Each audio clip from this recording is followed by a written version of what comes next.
Hello children, good morning. This is Gautam Kumar teaching you history. आज मैं आपके लिए चैप्टर 8 का दूसरा पार्ट लाया हूँ। तो पिछले पार्ट में मैंने डायनेस्टी के बारे में बताया था कि जब एक ही परिवार से एक के बाद एक राजा बनते जाता है तो वो डायनेस्टी कहलाता है। एम्पायर बहुत बड़ा होता था किंगडम से, और एम्पायर के रूलर इंपेरर कहलाते थे। और अर्थशास्त्र से हमें मौर्य वंश के बारे में जानकारी मिलती है। अर्थशास्त्र was written by Chanakya.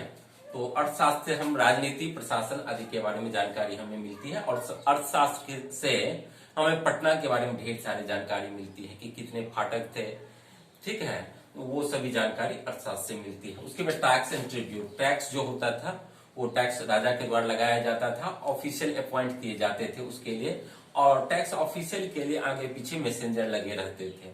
Tribute खुद राजा या मंत्री एक्सपेक्ट करते थे, ऑफिशियल एक्सपेक्ट करते थे कि पब्लिक उसे जैसे जंगली जानवर हाथी देगा, टिम्बर, हनी, वैक्स, तो ये सभी ट्रिब्यूट में आते थे। रूलिंग द एम्पायर, एम्पायर बहुत बड़ा था, तो एम्पायर का शासन जो होता था वो पाटलिपुत्रा से होता था। ऑलरेडी मैंने इसके बारे में बता चुका हूं आप लोगों को।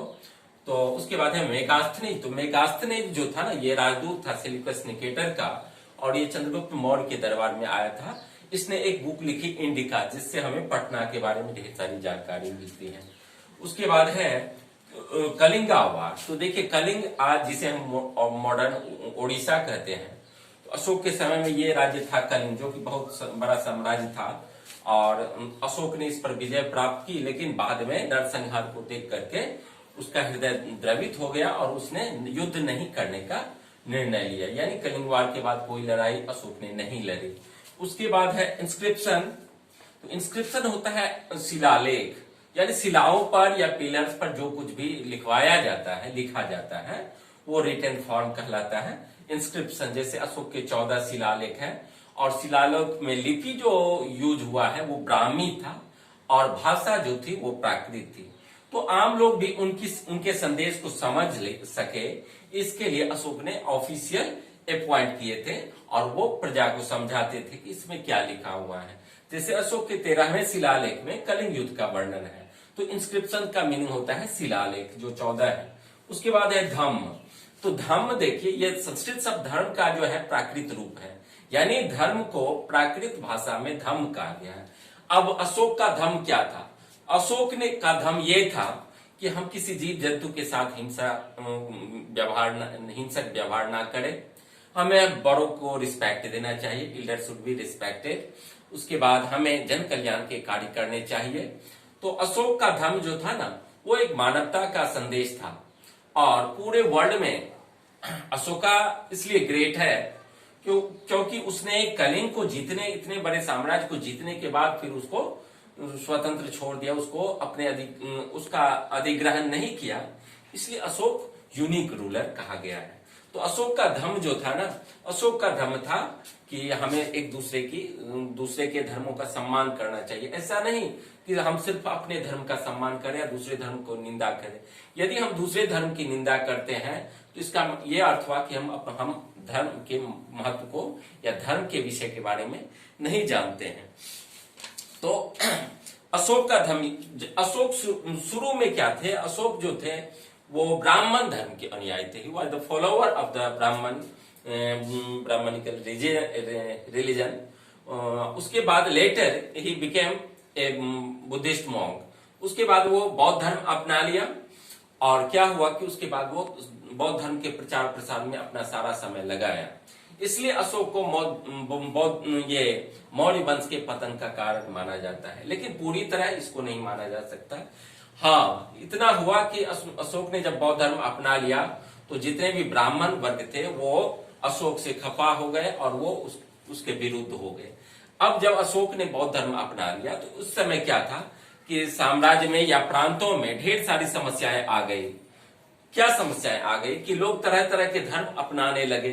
परिवार में कलह का वातावरण था, आस पड़ोस में लड़ाई झगड़े का माहौल रहता था, हमेशा लड़ाई झगड़ा होता था। Servants were ill treated by the owner, दास दासियों के साथ बुरा बर्ताव होता था। एनिमल्स वेयर सैक्रिफाइस्ड, जानवरों की बलि दी जाती थी। तो अशोक का ये कहना हुआ कि जिस तरह एक पिता अपने पुत्र को अच्छी शिक्षा देता है और अच्छा इंसान बनने के बारे में सोचता है, तो उसी तरह अशोक का ये कर्तव्य है, राजा का ये कर्तव्य है कि वो अपने प्रजा के जन कल्याण और प्रजा की समस्याओं को सुने और दूर करे और उसमें प्रजा में नैतिक शिक्षा दी जाए। तो अशोक का ये धर्म था। अशोक ने अपने धर्म को शिलालेख पर खुदवाया। तो उसके बाद बौद्ध धर्म के प्रचार प्रसार के लिए दूर दूर तक वो अपने ऑफिशियल्स को भेजे और श्रीलंका भेजा गया। संघमित्रा और महेंद्र जो अशोक के पुत्र थे और पुत्री, तो उसको भेजा गया श्रीलंका, फिर इजिप्ट, सीरिया, मिस्र आदि देशों में भी बौद्ध धर्म, और बौद्ध धर्म बहुत ज्यादा पॉपुलर हो गया। बौद्ध धर्म का बहुत प्रचार प्रसार करवाया गौतम बुद्ध ने। चूंकि गौतम बुद्ध को चूंकि अशोक को गौतम बुद्ध के उपदेश का बहुत गहरा असर पड़ा और उसने बौद्ध धर्म के प्रचार प्रसार ज्यादा से ज्यादा करने का ठान लिया।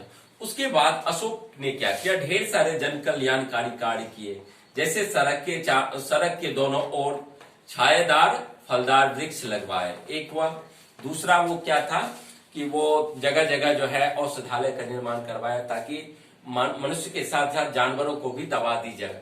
उसके बाद अशोक ने जगह जगह साधु संन्यासों के लिए विश्राम स्थल बनवाए, अपने प्रजा की समस्याओं का ध्यान रखा और उसकी समस्याओं को दूर करने का प्रयास किया।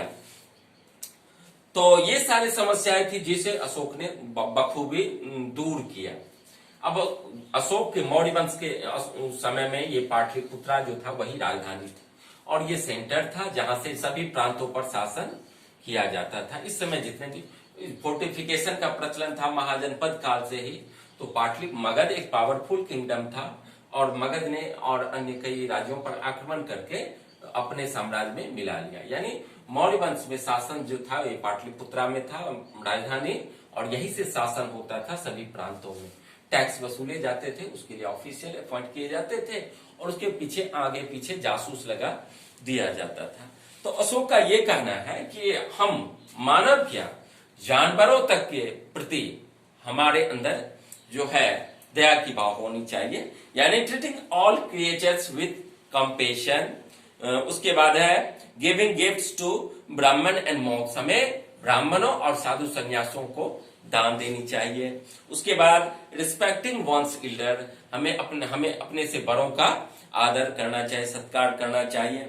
उसके बाद उसने कहा कि rituals are not useful so these must be abolished. उसने जो भी धार्मिक क्रियाकलाप, चूंकि उस समय विवाह होते, आज भी देखिए आप विवाह होता है, मुंडन होता है, जनेऊ होता है, तो उसमें ढेर सारे रिचुअल्स होते हैं। या जब कभी हम कहीं यात्रा पर निकलते हैं उस समय रिचुअल, जब कोई जन्म लेता है परिवार में उस समय धार्मिक समारोह होते हैं। तो इसको अशोक ने अननेसेसरी माना। उनका कहना था कि ये सब आडंबर जरूरी नहीं है। उसके बाद अशोक ने ये कहा कि one should to understand the main ideas of another religion, हमें दूसरे धर्मों के जो आइडिया हैं, उनके जो विचार है उसे अडॉप्ट करना चाहिए अपने अंदर। ऐसा नहीं कि हम दूसरे धर्म की बुराई करें। तो अशोक का अर्थ होता है विदाउट सोरो, लेकिन कलिंग युद्ध के बाद अशोक वाज फुल ऑफ सोरो। तो अशोक का संबंध किससे है, तो मौर्य वंश। अशोक के पिता का नाम क्या है, बिंदुसारा। अशोक की माता का नाम सुभद्रांगी। अशोक की 4 पत्नियां थी, उसमें कारोबाकी का सबसे ज्यादा